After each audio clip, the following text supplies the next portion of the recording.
Hello everyone, this is Zygon from Generation D-Pad, finally back to bring you some new stuff. This is going to be Let's Play Jak and Daxter, the Precursor Legacy. Yes, it's well known that I have not made a video for around a month. The main two reasons for that is time and effort. Being a college student, lately I've been doing a lot of final projects. I've been doing a lot of finals, and then I started my new semester because IT Tech sucks and it doesn't give you a break in between semesters. But anyways, basically, I really didn't have that much time, and any time I did have went towards my main channel because I decided to bring that back. So yeah, I didn't really have time for Generation D-Pad for quite a while, but I'm finally back with a new LP simply because I don't want to play Pokemon anymore. I've been playing way too much Pokemon lately. And now that Pokemon Black and White are out, it's like there's almost no point to Floor Sky anymore, to be honest. But so I'm going ahead and deciding, fuck Floor Sky, whatever. I'm gonna start a new LP and just go with that. So here's a cutscene. My father and my father's fathers failed to find. Who were the precursors? Why did they create the vast monoliths that litter our planet? How did they harness eco, the life energy of the world? What was their purpose? And why did they vanish? I have asked the plants, but they do not remember. The plants have asked the rocks, but the rocks do not recall. Even the rocks do not recall. Every bone in my body tells me that the answers rest on the shoulders of a young boy, oblivious to his destiny, uninterested in the search for truth, and rejecting of my guidance. And why would he want to listen to old Samus the Sage anyway? I'm only the master of Green Eco, one of the wisest men on the planet. So it seems the answer begins not with careful research or sensible thinking. Nay, as with many of fate's mysteries, it begins with but a small act of disobedience. Hey! Jak, old green stuff told us not to come here.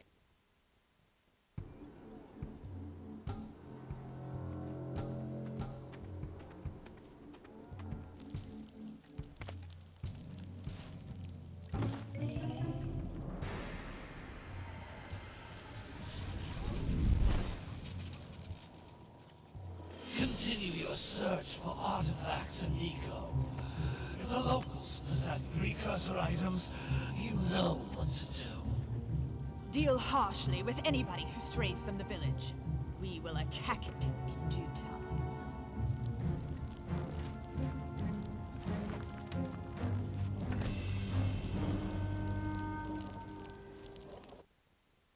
What are we doing here anyway, Jak? This place gives me the creeps.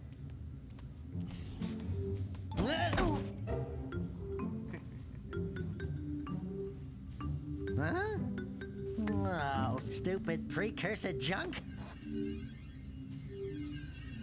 Eek! What is that dark ooze? It sure don't look friendly. The sage yaps on about the precursors that built this place all the time. Where did they go? Why did they build this crap? Now, I like precursor orbs and power cells as much as the next guy. But if you ask me, they must have been real losers. Wow! How did you do that? I think we're in trouble!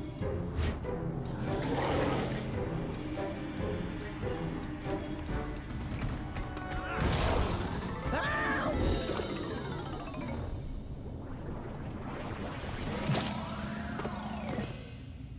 Man, that stung! I told you we shouldn't have come here, and you listened! What?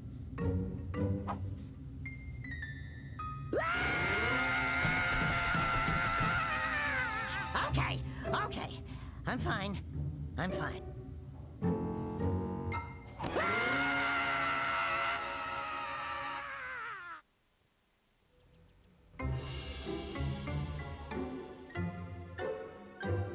What in damn green tarnation do you two want? They was, I was... Don't tell me. Instead of heeding my wisdom, the two of you went mucking around in the only place that I told you not to go. Misty Island. That's right, and then... And, Daxter, you finally took a much-needed bath, but in a bathtub filled with dark eco. Look, old man, are you gonna keep yapping, or are you gonna help me out of this mess? I'm gonna keep yapping, because in my professional opinion, the change is an improvement. Agreed! And besides, I couldn't help you if I wanted to. What?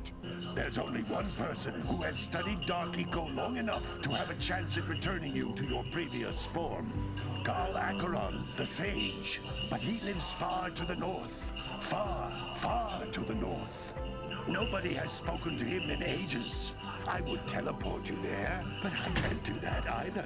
None of the 3 sages that maintain the other teleporter gates have seen fit to turn their ends on for quite a while. The only other way north is by foot through the Fire Canyon, but its volcanic soil is hot enough to melt precursor metal. You can't just walk through it. But you could fly over it, if you had a zoomer equipped with a heat shield. I just happen to be working on such a thing at this very moment. All I would need is 20 power cells to give it enough energy to withstand the canyon's heat. Isn't that right, Daddy? Yes, Kira, that might work. But where are a boy and a half going to get 20 power cells? From the villagers. Most of them have a power cell or two stashed away somewhere. And even if they aren't willing to just give them away, greasing their palms with a few precursor orbs should do the trick. And I bet there are even more of them out in the wilds just waiting for some brave adventurer to find. Well, we've got the brave adventurer at least. Brave adventurer? You two couldn't find your way out of the village without training. Before you do anything else, you better go through the warp gate and get some practice on Geyser Rock. We won't find any more of that dark gooey eco stuff, will we? Because I'd hate to fall in again and turn into you. Get in there before I turn you both into ferns. Whew, alright. Alright, cutscene finally over. My god. Back through the warp gate until you find all 4 power cells on this island. This device is a communicator. With it, my father and I can give you advice at any time during your Silence! Ugh, stop talking. Okay. You had your 7-minute cutscene. Let me talk now. Anyways, yeah, this is the tutorial level.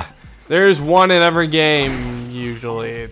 Well, I guess, actually, platformer games, it's actually not that common to not have tutorial levels. But anyways, whatever. Doesn't matter. egg-shaped beings are precursor orbs. Collect enough of them, and some of the villagers will give you a power cell in exchange. Okay, yeah. So yeah, these are precursor orbs. They're basically the currency of the game. You want to collect basically, I want to say 90% of them. You can get a quote-unquote 100% of the game. I say quote. This is a power cell, the most important precursor artifact you can find. You need to collect 20 of these so I can power the heat shield for your A-Grab zoomer.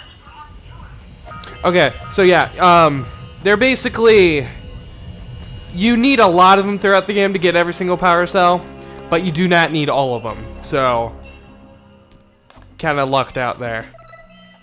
Basically, okay, yes, Jesus, can I stop being interrupted for love of God? But anyways, basically, this is a collectathon game. Yeah.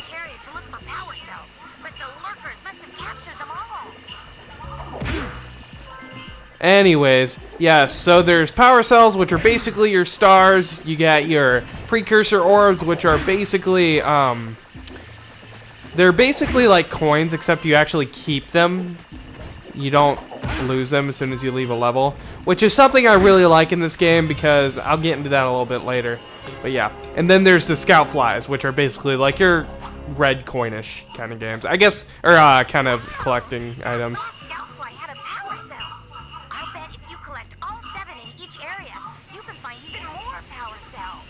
That's blue eco, which contains the energy of motion. Blue eco allows you to run fast, break boxes, and even activate some precursor artifacts when you get near them. at least it's explaining this stuff for me, so that their interruptions are not completely useless. But yeah, basically this game is a lot like a lot of collectathon games, where they're really similar in some ways.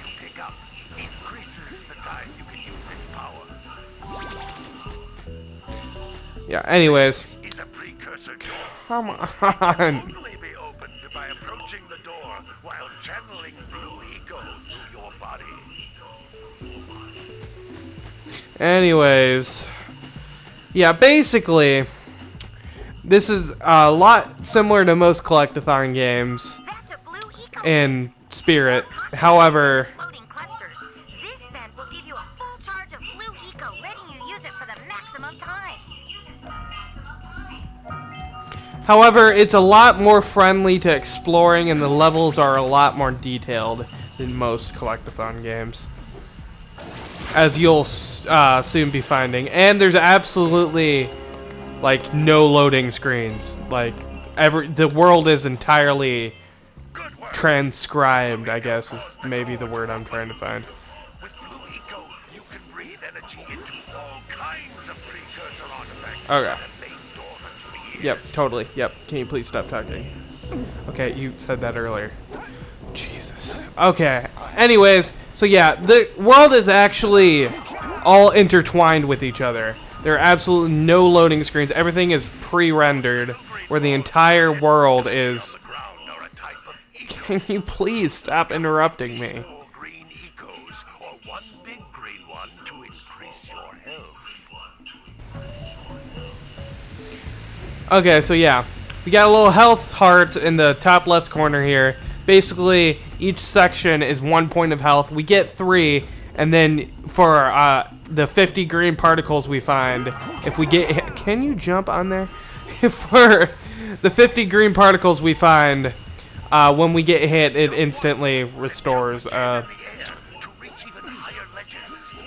Thank you for telling me that I need to jump. I never would have known that if you hadn't have interrupted me. Thank you for your kindness, sir. Let me grab the 4th frickin' power cell. Seriously. But anyways, overall, this is a very lighthearted, comedic game. It's very well designed. It's very good graphics for its time, and it's one of my favorite platforming games of all time. So, I hope you're gonna enjoy this as much as I will. So, anyways, that is the tutorial level. So yeah, we finished it. Not without 10 million interruptions, but hey, I was gonna explain that anyway. So I guess besides my anger, there wasn't really much to complain about. Anyway, so yeah, now we can just... Basically, these warp pads, we're going to encounter them throughout the game, blah, blah, blah. And you pick your place. And you go! Good training, boys. But that's nothing compared to the challenges that lie ahead. Then no problem. We got the moves, eh, Jack? We'd love to stay in chat, Big Green, but we're itching to get on with our adventures. Fine, fine. Adventure away, then. And while you're out adventuring, why don't you make yourself useful? My darn green eco-collectors are clogged up again. Head out to the far side of the beach and clear them out, why don't you? Follow the lamps. They'll take you right there. Now, all of you, get out of here! Okay. You don't want to waste all my time. Complain, bitch moan. Anyways, yeah, unfortunately, there wasn't much to really commentate about in this episode. So commentary-wise, sorry that this episode's a little bit weak. Couldn't really do much about it. But, I'm going to go ahead and explain the couple different moves real quick right before we end the episode. Basically, you got your punch.